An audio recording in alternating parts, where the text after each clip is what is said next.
Hi there, my name is Amanda. And I'm Chris. So stoked to continue the conversation on motivation. It's springtime. Time for starting fresh and new. And we've Yes. talked so far about restarting. Yes. We talked about mind and body. Yes. We talked about motivation through service. Oh, such a powerful thing. But you have a kind of a new direction to go with this one. Oh my goodness. This is going to change the game when it comes to finding motivation for many, many of you. Because sometimes I think we bias towards more. Like, I need more motivation, more of this, more of that, right? Yep. And that's actually a scarcity mindset. What? Yeah. Right? Because you're believing you don't have enough. Actually, you have plenty of motivation. Yep. Especially if you're tapped into service and you're taking care of your mind and body, and if you have an appetite for starting over again. But there are some ninja tricks that you can put in place to make sure that you're not dependent on that motivation. Yes. So we're actually going to talk today about reducing your dependence on motivation. Ooh, what does that mean? What does that even mean? I'm going to fess something up right now. Ooh, I have a revealing confession. moment. My confession is sometimes I don't feel like it. You know, I've had those moments, even in my love of exercise, where I didn't want to go.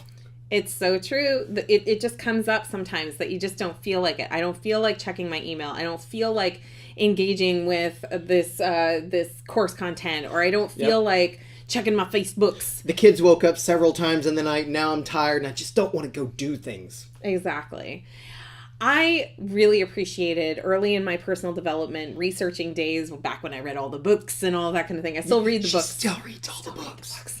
But I remember reading this analogy, and I can't even tell you what book I got it from, but it was talking about how willpower is like gas in a tank, and you can deplete the amount of willpower that you have. Now, is that totally explicitly true? I don't think so. Like, I think you can do a lot to manifest it. You can do a lot for your mind and body. You Gratitude can do a lot. can help with some of that, things like that. So there are things you can do to try and fill the tank, so to speak. Exactly.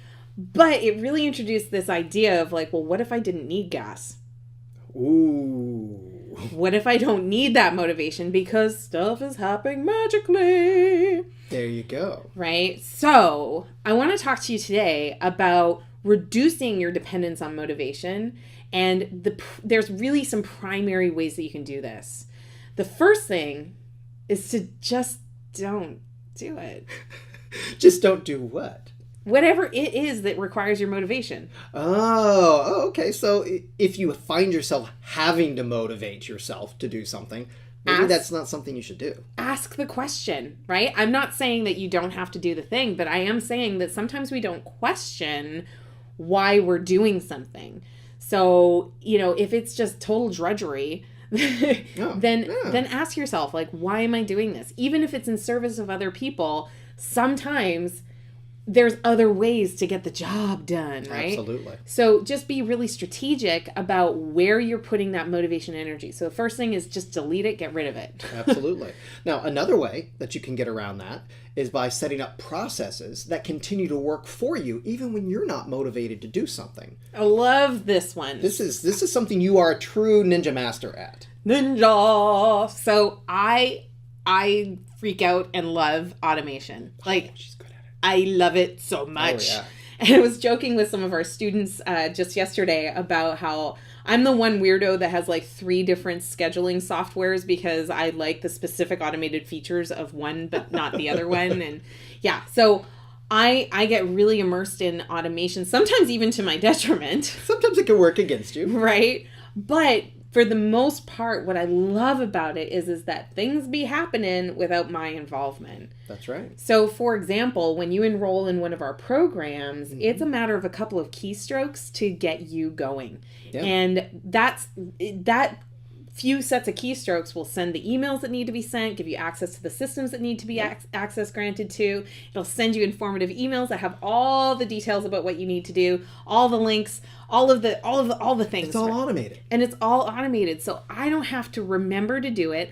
I don't have to think, what do I have to do next? Oh, did I forget to do it? Do I have the energy? It's all pre-done as a process. It's all pre-done as a process. So as much as you can Identify what are, first of all, the processes that repeat in your business. And not just in your business. We're actually nerds like this at home. In life, even. And I'll give you an example that's probably not a big surprise to you. So exercise for me. One of the things that I make a process is, for me, every morning begins with going to meet my compadres and comadres at CrossFit. And that's something that I do I don't even think about it. I don't even think about, oh, gee, maybe I won't go today. It's raining outside or whatever. My process is that's how I start my day.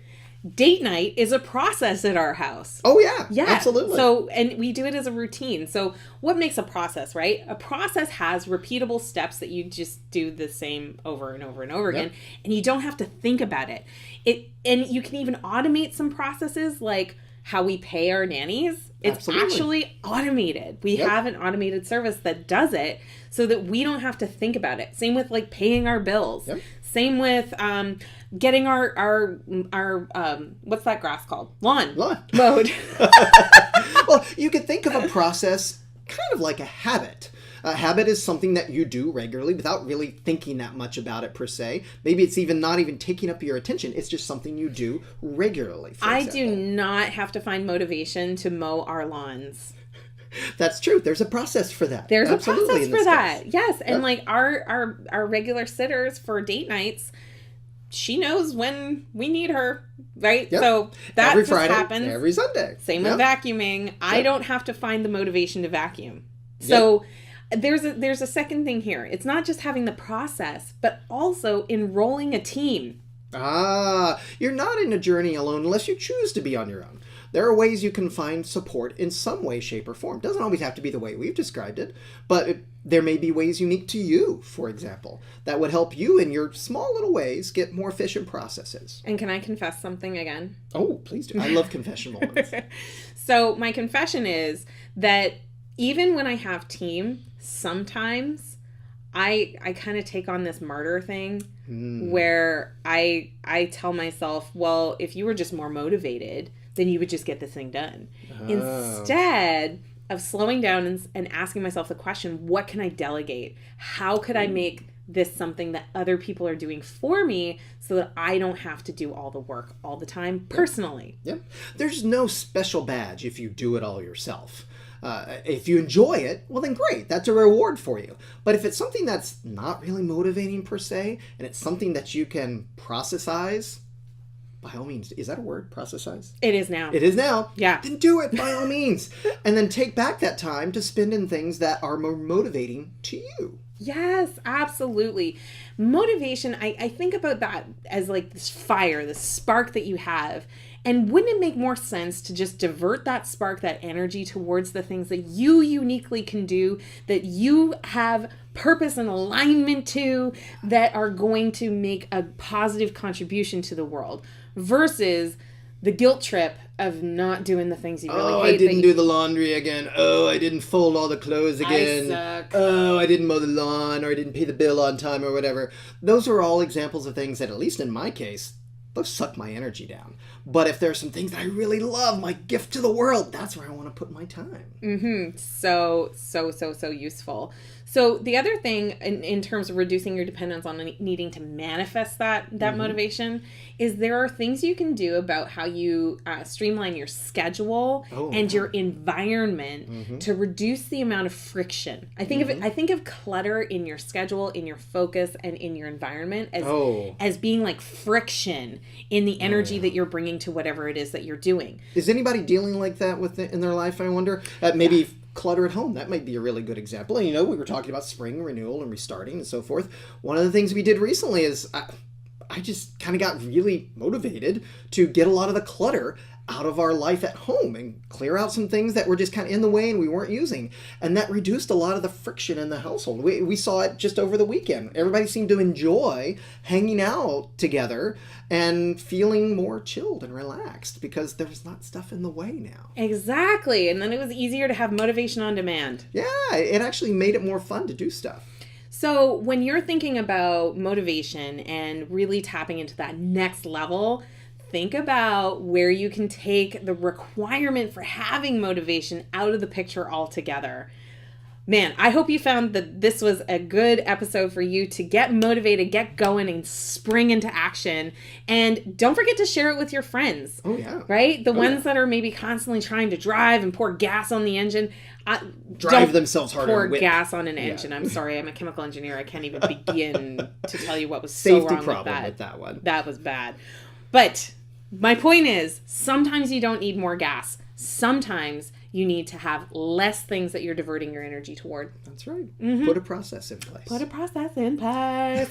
Okay, well, we're gonna scoot, and we're gonna see you next week on the Crush Method Show. Bye-bye. All best. Mwah. Hey there. Thanks for tuning into this week's The Crush Method video blog. I'm Amanda Kaufman. And I'm Chris Lavelle. We loved having you here. Be sure to subscribe to receive more goodies in your inbox every week, and share with others you know who are eager to learn more about building their coaching and expert business. And don't forget to leave a comment below to share your own experiences to inspire and lift others on this journey. And check out our podcast on iTunes called The Crush Method Show so we can join you on your commutes and workouts.